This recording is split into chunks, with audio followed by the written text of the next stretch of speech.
data. The cloud provider says, no, we think you didn't manage your IDs right. Now someone has to investigate. The cloud provider says, well, we'll investigate the cloud components. And the hospital says, no, we don't want you to investigate what we think is your own misconduct.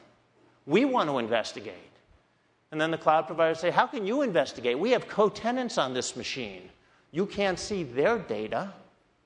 How are we going to manage those kinds of problems going forward? It's going to be very interesting. But having that trusted stack, having the good audit trails will be critical to getting trust in the cloud model. Identity and privacy are going to be key. Why? Because as people move more and more of their data to the cloud, their identity is the access point to that data. And it's going to be critically important that companies produce technologies, and we've been talking about it for years, but produce technologies that allow us to better manage identities, particularly across trust domains. So we have some good news to announce in this regard. First of all, we're releasing Forefront Identity Manager 2010, which is a policy-based ID management system that has a self-service model in it. So it's much easier to manage identities. The other thing that's super important, though, is we're releasing UProve technology.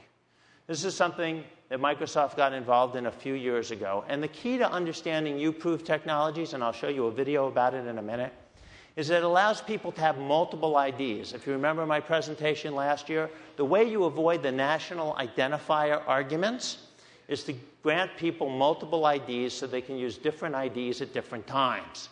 It's a claims-based model, so you can pass claims about yourself instead of your whole identity. And it provides for limited disclosure tokens. So you can limit the amount of information you disclose so that you can execute a transaction without revealing too much about yourself. At the same time, we have Active Directory Federation services that will allow you to now federate IDs across trusted domains. So how can we put this stuff together? Last year, I showed you a small prototype that we were doing with the Lake Washington School District, where children got proofed in the school's office and then had a credential. Well, we've continued along this path, and we have now been working with a partner in Germany, getting ready for the German EID card that is coming, and I wanted to share with you a video to show you the work that is going on in Germany.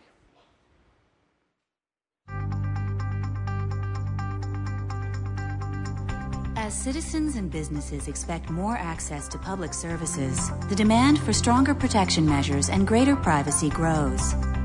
In Germany, the Federal Ministry of the Interior's vision includes an e-government program to issue secure electronic identity cards beginning in November 2010. Fraunhofer Focus in Berlin creates solutions for partners in industry, research, and public administration. Solutions developed by Focus and its partners are designed and tested in their demonstration center, which hosts the German EID system. The range of requirements that form the basis for the identity project at Focus Laboratories include legal, privacy, and technology considerations to help protect and enable the citizens and businesses of Germany. One key requirement is a process of in-person proofing with legally acceptable forms of documentation. This step helps to provide a trusted relationship between all parties involved, ensuring online identities are created from certifiable sources. To facilitate safe, confidential exchange of information while protecting an individual's privacy, another key requirement is that personal data must be secured. The system should enable people to disclose the minimal amount of identity information with their consent. Leveraging Focus's competencies in this area and featuring some of Microsoft's identity and access management technologies, including Active Directory Federation services, information cards, and UProve minimal disclosure technology, a system is being created that enables universities and students to safely interact online with trust and confidence. To demonstrate this system, Erica uses her government EID card and is able to enroll at the Technical University of Berlin Open Communications Systems. The university issues a student information card to Erica, equipped with privacy-enhancing UProve tokens for use at various websites. Part of the certified information about Erica is derived from her government EID card, while the rest is added from the university registration process. The university has a trust relationship with a commercial online bookstore, and Erica's program includes a subscription to a large catalog of online books. Because the university and bookstore use the UProve technology with information cards, Erica can disclose that she is a registered online student and nothing more, a verifiable statement of eligibility to access the e-books. At the conclusion of each semester, the university collects feedback to improve the quality and delivery of education programs. Erica can rate her experience and comment on professors freely without any concern of retaliation or follow-up. The only information she consents to disclose is that she is a registered online student enrolled in specific classes. She has the option to disclose other details, such as gender, for questions on fair treatment. Moreover, with this system, the minimal amount of information that she disclosed in these 2 online sessions cannot be linked. The online bookstore cannot learn anything more about her, and the university cannot track her usage of the information card. Erica will have access to a world of online experiences with her Citizen ID, and she will now have choices when it comes to her privacy and personal information. These choices embrace the freedom to participate without traceability, without concern for reprisal, or the collection of unnecessary information. The work that Fraunhofer Focus, the German government, and Microsoft are doing is helping to drive a new generation of online public services. These offerings will provide businesses and citizens the flexibility of online transactions with the benefits of stronger protection measures and greater privacy. So that's an example of how we can take some of the principles we've been talking about for the last couple of years and actually start applying them in real-world environments. But we've also said that this is not a Microsoft problem. This has always been an ecosystem problem. And so it's critically important that everyone participate. So today we're announcing a couple of things. First of all, with regard to UProve, we're releasing under the open specification promise the patented crypto algorithms of UProve. And we're donating under the FreeBSD license 2 reference toolkits implementing the algorithms. Additionally, we're releasing a second specification under OSP for integrating UProve into open source identity selectors.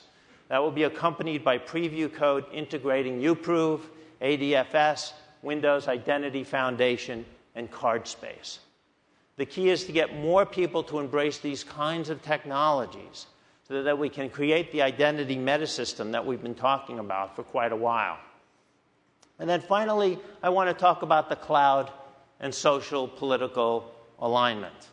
One of the things about the cloud is this elasticity and the fact that data can go anywhere. But what's really interesting to me is that the cloud has the potential to alter the balance of power between the individual and the state. In a pre-IT world, if the government wanted data from me, they had to come to me to get it. They could bring a search warrant and search my house, or they could bring a subpoena, and I could move to quash the subpoena or produce the documents. Of course, the world has changed. First came the telephone and the capability to wiretap. But wiretapping was about ephemeral communications. You either captured them in real time, or they were gone. Then came the first killer app for the internet, email.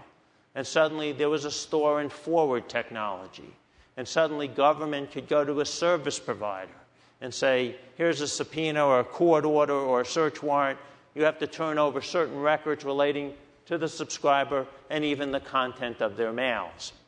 And so over time, there's been the ability of the government to get more data out of this IT environment.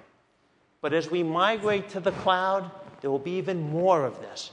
Everything will go to the cloud if the vision is right. Your health records, your tax records, your diary, which you'll want to be able to access from all sorts of different devices, from your phone to your PC to your Xbox to whatever. And the fact of the matter is, as we move more and more of this data to the cloud, it means governments and litigants can go to the cloud and get that data without ever coming to the citizen.